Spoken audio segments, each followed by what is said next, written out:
말씀의 제목 같이 한번 읽겠습니다. 인간관계의 윤리적 결탄. 우리가 동물의 왕국을 보면은 동물의 왕국은 어떤 세계입니까? 약육강식의 세계입니다. 강자가 약자를 지배하고요. 또 육식동물이 초식동물을 잡아먹고 강한 자가 살아남는 것을 우리가 이제 동물의 왕국, 동물의 세계라고 합니다. 그러면 과연 우리가 살아가는 이 세계는 어떻습니까? 동물의 왕국, 그런 세계일까요? 어떨까요? 동물의 왕국보다 더 삭막하고 더 잔인한 세상을 살아가고 있습니다. 호랑이나 사자, 강한 이육식 동물도요, 배부르면은 더 잡아먹어요? 안 잡아먹어요? 안 잡아먹어요. 그냥 배부르면은요, 그냥 지나가도 가만 놔두고 있습니다. 근데 사람은 어떤가요? 사람은 정말 죄성이 가득한 그런 모습이라서요, 사람을 죽여도 정말 많이 죽입니다. 2차 세계대전 때 독일의 히틀러는 유대인들을 학살합니다. 그 학살하는 이유가 뭐냐면, 원래 이제 그 아돌프 히틀러는 오스트리아 사람이에요. 오스트리아 사람인데, 그 당시에 이제 그 독일 지역의 그 나라 경계 이런 것들이 이제 서로 이제 합쳐지기도 하고 뭐 분리되기도 하고 그랬는데요. 어쨌든 이 오스트리아 사람입니다. 오스트리아 사람인데 그 당시 독일하고 합병이 되었죠.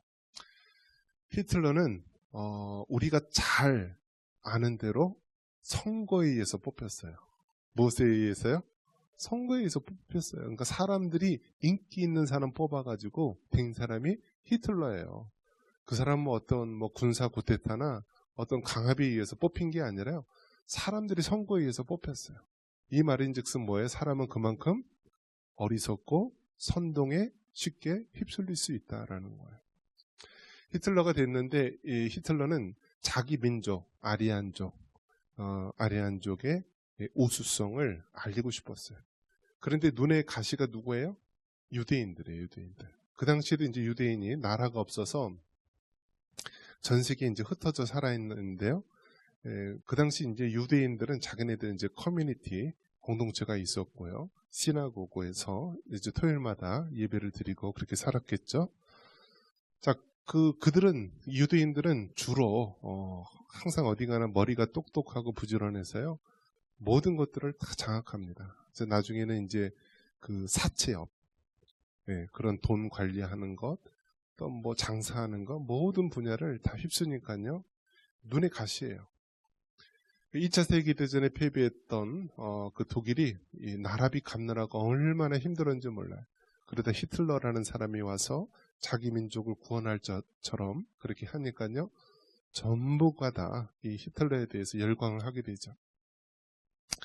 그러면서 이제 그 유대인들을 학살하는데요, 그 폴란드에 있는 아우슈비츠 그 수용소에서만 300만 명, 그래서 총 600만 명을 죽이게 됩니다.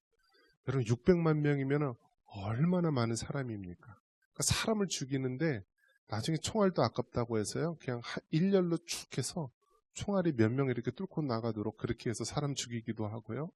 나중에는 이제 자동차 그 매연을 통해서 독가스실 샤워를 시켜준다 하고 그렇게 죽이기도 하고. 동물의 왕국에서 사자나 호랑이들은 자기가 배부르면은 그냥 그만 사냥을 하지만, 사람은 어떻게 해요? 한도 끝도 없이 하고요, 인종 청소를 하기도 하고 600만 명을 죽이기도 하고. 그런 것을 봤을 때 도저히 이 사람은 우리가 측량할 수 없는 그런 깊은 죄성을 가지고 있는 것이 그 본성이라고 할 수 있습니다. 그러면 이 죄 많은 세상, 정말 동물의 왕국보다 더 삭막한 세상, 어떻게 살아가야 될 것인가? 바로 그것이 우리 믿음의 그리스도인들의 사명입니다. 사명. 여러분, 이제 세상의 법위에 그 근간이 되는 것이 여러분 무엇인지 아십니까? 근간이 바로 십계명입니다. 십계명. 십계명이 모든 법의 기초가 되고 기본이 되고 근간이 되는 것입니다. 그래서 10계명은 무엇입니까? 1계명서부터 4계명까지는 하나님과 사람 사이에 지켜야 될 계명, 또 5계명서부터 마지막 10계명까지는 사람과 사람 사이에 지켜야 될 계명이죠. 그러니까 10계명이 사람이 이 세상에 살아갈 때 지켜야 될 그런 가장 기본이 되는 계명이다라는 거예요. 부모를 공경하라, 살인하지 말라, 간음하지 말라, 도둑질하지 말라, 거짓 증거하지 말라, 탐욕을 품지 말라, 이런 모든 것들이 이 세상 모든 법의 근간이 되는 것입니다. 근간. 그러면서 이제 함무라비 법전에 나온 그런 법도 있고, 또 유럽을 중심으로 한 대륙법이 있고, 또 미국을 중심으로 한 미국법이 있고, 다 여러 가지 법이 있는데, 우리나라도 이제 여러 가지 대륙법과 미국법 이렇게 하면서 법이 만들어졌는데, 그 모든 법의 기본이 어디서 나왔느냐? 10계명에서 나왔어요. 10계명. 그래서 미국의 이제 트럼프 대통령이 되면서 이제 극좌 세력들이 정치를 잡으면서요, 미션 스쿨도 예배를 못 드리게 하고요, 막 그렇게 총체적으로 무너뜨리는 일들을 하게 되죠. 그러다가 이제 10계명도 이제 미션 스쿨에서는 걸어놨었는데 그걸 다 떼게 했었죠. 트럼프 대통령이 되면서 어떤 이제 그 미션 사립 스쿨에 대해서 또 이제 10계명을 걸 수 있도록 했습니다. 그래서 반대하는 사람이 왜 10계명을 거느냐? 그렇게 했을 때 미국은 법이 중요한 근간이 되는데 그 법 중에 최고법이 10계명이다. 그래서 걸어놓는 것이다. 그래서 이제 미국적인 그 모습을 보여주기도 했는데요. 결국 이 세상 정말 너무나 잔혹하고 악이 지배하는 이 세상 속에서 하나님께서는 우리 그리스도인들이 이 세상의 빛과 소금으로서 살아갈 수 있도록 하신 것입니다. 바닷물에 소금기가 3.5%가 있으면 바닷물이 썩지 않는다 했습니다. 그래서 우리 그리스도인들이 세상에서 소금의 역할을 감당해야 되는 것입니다. 그래야만 이 바닷물이 썩지가 않는 것입니다. 그런데 소금이 그 맛을 잃게 되면 어떻게 됩니까? 성경에 나온 대로 밖에 버려져서요, 사람들에게 어떻게 된다고요? 밟힌다라고 되어 있습니다. 오늘날 우리 기독교의 모습, 우리 교회의 모습, 그리스도인들의 모습이 마치 이와 같지 않나 생각이 듭니다. 소금의 맛을 잃었기 때문에 밖에 버려지고요, 사람들에게 밟힌다라고 되어 있습니다. 여러분, 이렇게 사회에 점점 이 상위층에 올라가면 올라갈수록, 지식인과 권력층과 올라가면 올라갈수록 얼마나 많은 그리스도인들이 있는지 모릅니다. 그런데 그 그리스도인들, 법을 만들고 법을 집행하고 법을 판결하는 모든 사람들 중에 보면은 하나님의 양심이 있고 성경적인 세계관이 있고 성경적인 가치관을 가지고 살아가야 되는데 그렇게 하지 않는다라는 거예요. 교회에 와서는 교회의 직분자요, 또 하나님을 믿는 자녀처럼 하지만 세상에 가서는 그 사명을 잊고 살아가는 자들이 너무나 많이 있다라는 거예요. 법을 만들 때도 얼마나 사악한 법을 만듭니까? 얼마나 사악한 법을 만들어요. 한쪽에서는 자녀를 안 낳기 때문에 어떻게든지 자녀를 낳도록 여러 가지 막 힘을 쓰고 노력을 하는데, 한쪽에서는 어떻게 해요? 낙태법을 만들어서요, 그냥 자녀를 쉽게 죽이는 법, 알약 하나로 태아를 죽이는 것, 낙태를 전혀 자연스럽게, 미성년자나 그 10대들도 쉽게 낙태를 할 수 있도록 그런 법들이 만들어지고 있습니다. 교회를 중심으로 기독교인들이 바른 소리를 하니까 이제는 종교단체도 교회도 이제는 해산시킬 수가 있고 이제 그들을 행정적으로나 이 사법적으로 심판을 내릴 수 있는 법들을 만들고 있는 그런 시대입니다. 이러한 모습을 봤을 때 우리가 다시 한번 성경으로 돌아가야 된다는 것입니다. 이 악한 시대일수록 우리 그리스도인들이 소금의 맛을 잃지 않고 우리 맡은 자리에서 윤리적인 하나님의 말씀대로, 십계명의 말씀대로 우리가 그렇게 살아야 할 사명이 있고 결단이 요구되는 것입니다. 이 모든 것들은 하나님의 영광을 위해서 하는 것입니다. 우리가 먹든지 마시든지 무엇을 하든지 하나님의 영광을 위해서 하는데, 그것이 바로 우리의 판단의 기준이 되고요. 그것이 모든 것을 선택할 때 우리가 그 기준이 된다고 할 수가 있습니다. 그런데 하나님의 말씀을 저버리고 나의 이익과 내가 속한 정당과 내가 속한 지역의 이익을 따라 결정을 하게 되면은 이 사회는 크게 혼란스러운 사회가 되는 것입니다.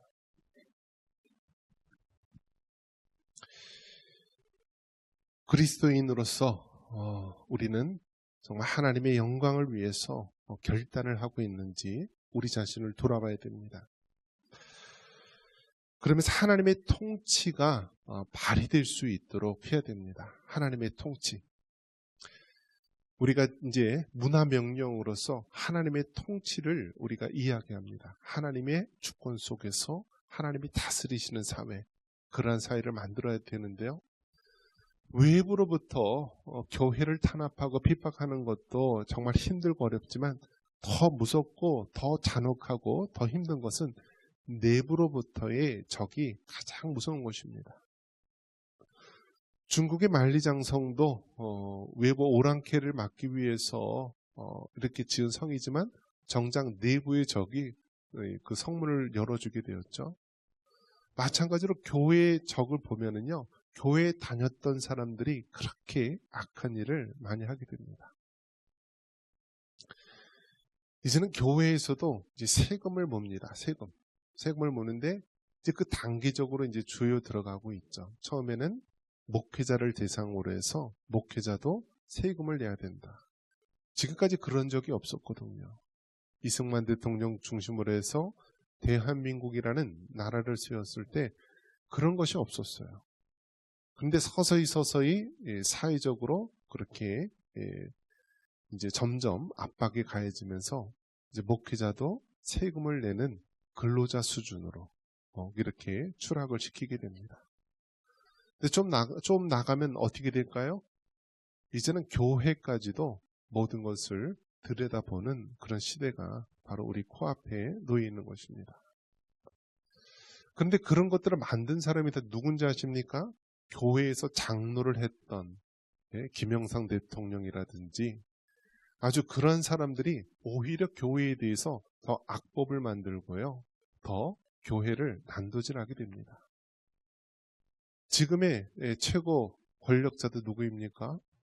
분당에 있는 모 교회의 집사라고 하고 교회에 다니고 그런 사람이라고 하는데요, 어떻습니까? 교회를 해산시킬 수 있는 종교단체 해산법을 만드는데 바로 지금 그 코앞에 와 있는 실정입니다. 이러한 것을 봤을 때 우리가 정말 믿는 그리스도인들이 바른 역할을 해야만 이 위기를 우리가 잘 이겨낼 수 있는 것입니다. 윤리적인 결단. 세상이 말하는 윤리는 자기 기준이고 사람 기준입니다.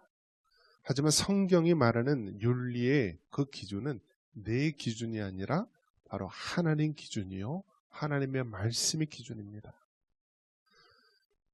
내가 좀 기분이 나쁘고 내가 좀 손해가 난다 할지라도 그것이 하나님의 영광이 되고 또 우리 교회의 유익이 된다 하면은 얼마든지 희생할 수 있는 것입니다. 하지만 정말 이 교회에 해악이 되고 우리 자라나는 세대에 손해가 끼치게 된다면은 우리는 그것을 적극적으로 막아내야 합니다. 저 북한은 한때는 동양에서 가장 기독교가 용성했던 그런 시절이 있습니다. 1907년 평양 대부흥운동이 있었을 때요, 주일날이 되면은요, 그 기생 골목이고 활락가고 그렇게 쾌락과 향락이 만연했던 그 평양 시내가요, 그 교회로 말미암아 주일날에는 장사하는 사람이 거의 없고 다 교회로 와서 거룩하고 엄숙한 그러한 모습을 유지했다라고 합니다. 그러한 이 평양의 그 대부흥 운동을 일으켰던 그 땅이 지금은 김일성, 김정일, 김정은 3대 우상 체제가 지배하는 나라가 되었고요. 평양 대부흥 운동의 주역이 되었던 평양 장대영 교회는요, 지금은 다 헐리고요. 김일성을 상징하는 태양궁전이 놓여 있다라고 합니다. 바로 이것은 무엇을 얘기하는 것입니까? 우리 믿는 그리스도인들이 나와 직접적인 관련이 없다라고 방관할 때요, 그것이 하나둘 몰려들면서 결국은 가장 기독교를 앞장섰던 그 지역이 이제는 전 세계에서 가장 기독교를 탄압하는 나라로 떨어질 수 있다는 것입니다. 그렇기 때문에 여러분, 우리가 나서야 되고요, 우리가 외쳐야 되고, 우리가 하나님의 말씀대로 살아가야 되는 것입니다. 세상엔 기준이 없습니다. 그렇기 때문에 우리는 하나님의 말씀이 있고요, 성경의 진리가 있기 때문에 이 기준을 외쳐야 되는 것입니다. 이것이 잘못됐다고 외쳐야 되는 거예요.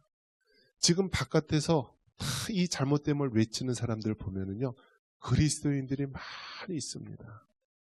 그들 이렇게 보면은 어떻게 저럴 수 있을까? 어떻게 저럴 수 있을까? 지금 정권을 잡은 그 세대들을 이제 386 세대라고 예전에 불렀는데 지금은 이제 586 세대라고 합니다. 586. 80년대에 대학을 다니고 이 생년월일이 60년대에 태어났던 사람들. 그래서 그 사람들이 지금 다 권력을 잡았는데요. 그 사람들이 다 대학 다닐 때 민주화 운동이라는 것을 했었죠. 근데 그 당시에 다 군사 독재 속에서 대학생들이 정말 이것이 옳은 길이다 하고 순수한 마음으로 그렇게 데모들을 많이 하고요. 저도 뭐 대학 다닐 때 거기에 민주화 운동에 많이 참여하기도 했었고 했는데요. 근데 그 사람들의 그 의도가 무엇이냐면 악한 의도를 가지고 하게 됩니다.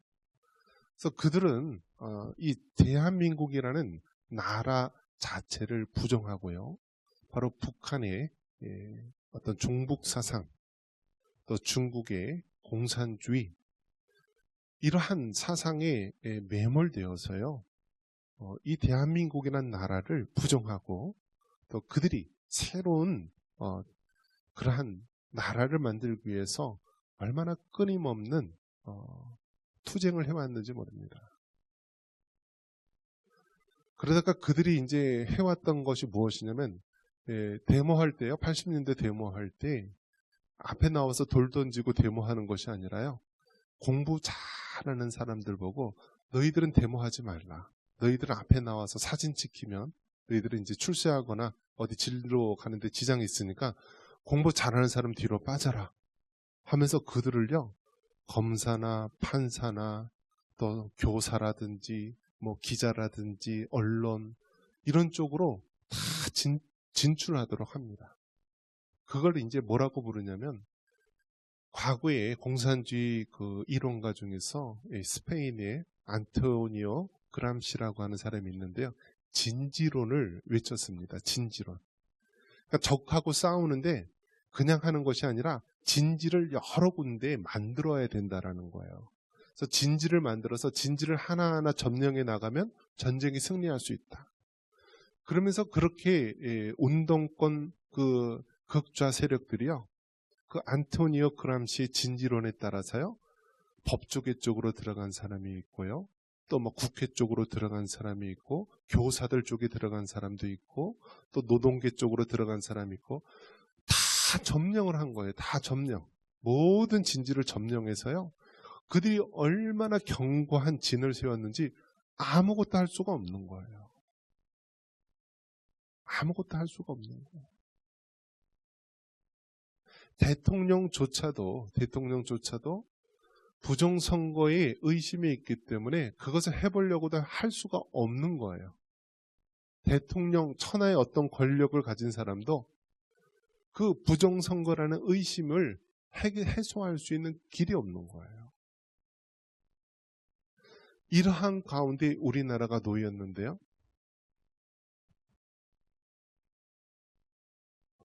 하나님께서 보호하시지 않으면은 정말 우리나라는 스스로 무너질 수밖에 없는 상황입니다. 이러한 가운데 미국의 대통령이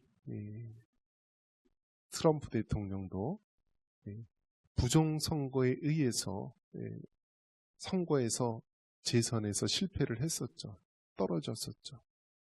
그러다가 항상 그 마음속에 갖고 있다가 다시 이제 임기 지나서 다시 선거를 했는데, 이때 선거했을 때 수백 명, 수천 명의 변호사를 사가지고요, 다 선거하는데 거기다가 다 보내서 다 관리 감독하게 하면서 이 부정선거 방지하도록 해서 이제 간신히 이기게 됩니다.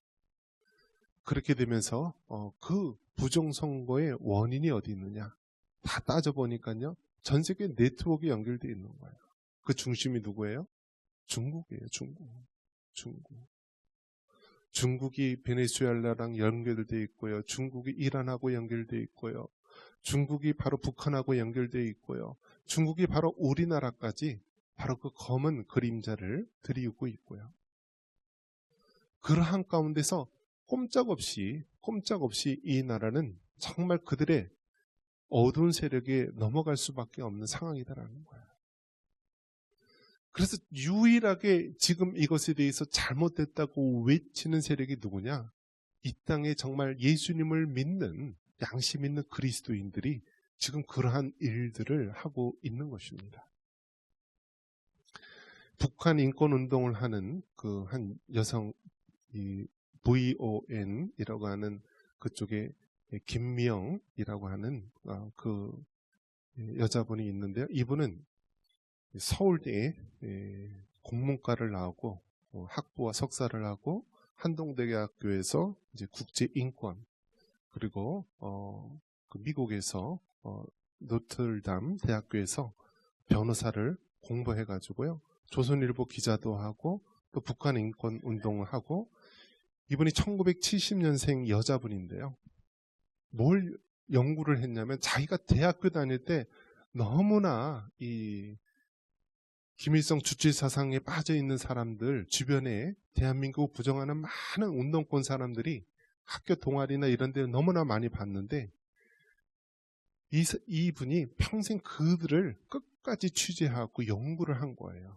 연구를 해서 그들이 정말 어떤 식으로 지금 우리나라에 퍼져 있는지, 그들이 정말 어떤 식으로 지금 정치, 경제, 사회, 문화, 교육, 국방 모든 곳에 진지를 치며 활동했는지 그분이 평생을 연구하면서요 하는데, 암이 걸렸어요.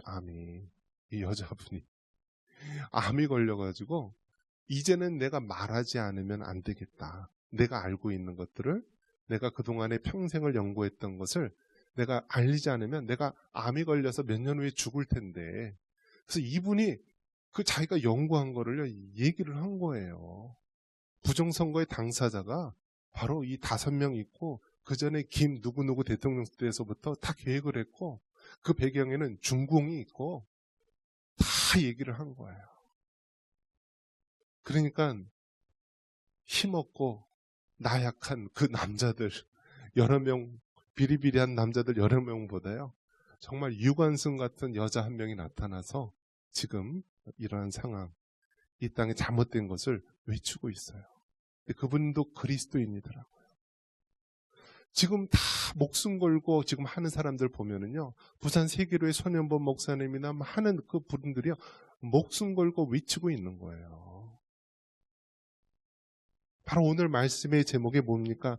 이 윤리적인 결단, 예수님 믿는 사람으로서 하나님의 영광을 위하여, 이 땅에 하나님의 통치를 위하여 우리 믿음의 그리스도인들이 잠잠히 있으면 안 되겠다. 내가 맡은 곳에 내 가정을 지키고 내 교회를 지키고 우리 사회를 지키고 우리 학교와 우리 일터를 지켜야 되겠다라고 하는 그러한 윤리적인 결단, 믿음의 결단을 하는 사람들이 지금 하나둘 일어나고 있다는 거예요. 1919년 3.1 만세운동을 했을 때도요. 그 얼마나 일본에 시퍼런 그런 경찰들이 쫙 깔려있고 힘들었습니까? 그런데 그 민족 대표 33인 중에 절반 이상이요. 다 그리스도인이었어요. 목사님도 계시고 장로님도 계시고. 그 류관순 우리가 누나라고 하는 그 분도 이화학당에 다녔던 기독교인이었습니다. 지금 우리가 놓인 상황이요. 단순히 나만 잘 먹고 잘 생활하면 끝나는 그런 세상이 아니라 이 세상이 정말 마지막 때가 될수록 더 사악한 무리들, 사악한 세상으로 되고 있다는 거예요. 이때 하나님께서 우리에게 원하시는 것이 무엇이냐? 너희가 하나님의 자녀이고 하나님의 백성이라면 이제 윤리적인 결단을 해라. 소금의 맛을 잊지 말고 이것이 잘못됐다고 외쳐라. 3.5%의 소금기가 그 바닷물이 썩는 것을 방지한다고 했는데 네가 바로 이 시대의 잘못됨을 외쳐라 하고 하나님께서 결단을 요구하고 있는 것입니다. 일제강점기 때 가장 먼저 넘어간 세력들이요. 불교였습니다. 불교. 신사참배에 넘어간 세력이 불교. 그 다음에 카톨릭. 그 다음에 마지막까지 싸우다가 주기철 목사님이나 손영환 목사님 이런 분들이 싸우다가요. 1938년도에 결국 기독교도 넘어가게 되죠. 지금 우리가 어떻게 될지 모르겠지만 그래도 끝까지 우리가 윤리적인 결단을 하고 이 시대에 잘못된 것을 외쳐야 합니다. 이것이 바로 우리 사명인 줄 믿습니다.